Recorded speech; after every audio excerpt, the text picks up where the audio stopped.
Okay, we have another one here from Mark. Mark says, Aloha, if a home is shown as contingent, should I consider it to be unavailable? I'd say, yeah, with the way the market's going now, real quick, yes. Let's just go around the table. Dylan, real quick answers here. You should check. So I always call the agent and ask them, hey, how's that escrow going? Because they're gonna usually give you some feedback if it's bumpy or the buyer's financing doesn't look good. So 60% of the time, it's pretty much not going to come back on the market, but there is a chance that it does. So it doesn't hurt. It also matters how long it's been showing contingent, right? So I can look in when it went contingent. If it's been contingent for 45 days, it's probably going to close. If it's only been contingent for 3 days, they're still in their inspection period. It's more likely within the first 2 weeks, it's going to fall out. So there's a couple of different, variables there, but check. Right. Mark, I hope you're working with one of the three. I hope you're working with. Oh, awesome. Who's you working with me? Awesome. So Mark, listen, the only question you got to say is what's Dylan's phone number? That's it. Done. What you should do is call Dylan. Anyway, Scott, real quick on what's the contingent thing like on Oahu? Yeah, I mean, so the idea in this marketplace is to try to get into escrow, and you got a lot of people that are rushing to put contracts in to see the property on the first day, get that property into escrow. Our contract is very pro buyer here in Hawaii. So there's so many outs that you can get out of, especially during the inspection period, which is our J1 in our purchase contract. You can back out. So even if it's contingent, if you can get into a backup position, there's quite a few people that will get in, wrap it up, and then, they have second thoughts. They get emotional about it. They get scared, cold feet, and walk away. And if you're in that backup position, you'll slide into first position. So yeah, it's technically an escrow when you see it as contingent, but it still might be an opportunity that comes up down the road.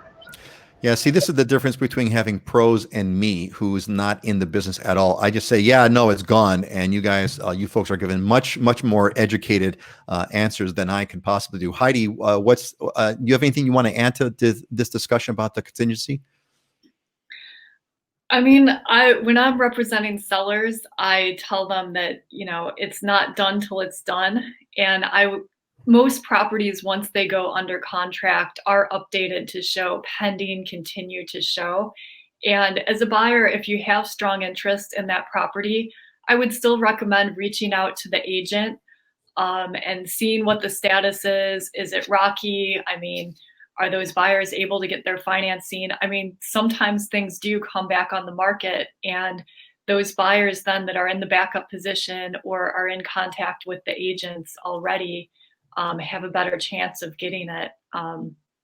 So yeah, you just never know. But I mean, it's pretty typical for properties to show like pending, continue to show all the way up till closing. So just ask for more information.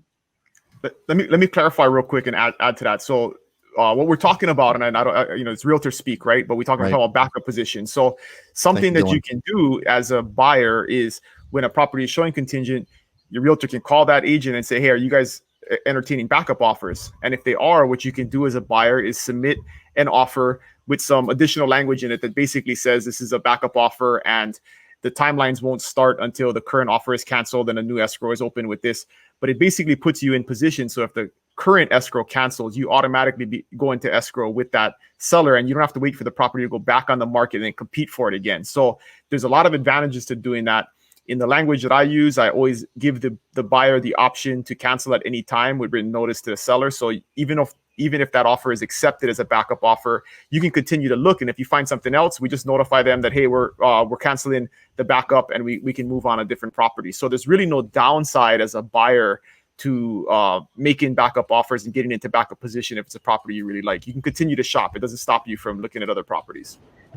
Excellent. Thanks, Dylan, for that. Scott, you wanted to throw some your 2 cents in there? Yeah. One last thing is not only are you eliminating the competition by being in the backup, so if it does fall out, you slide right in and you're not having to compete with everybody.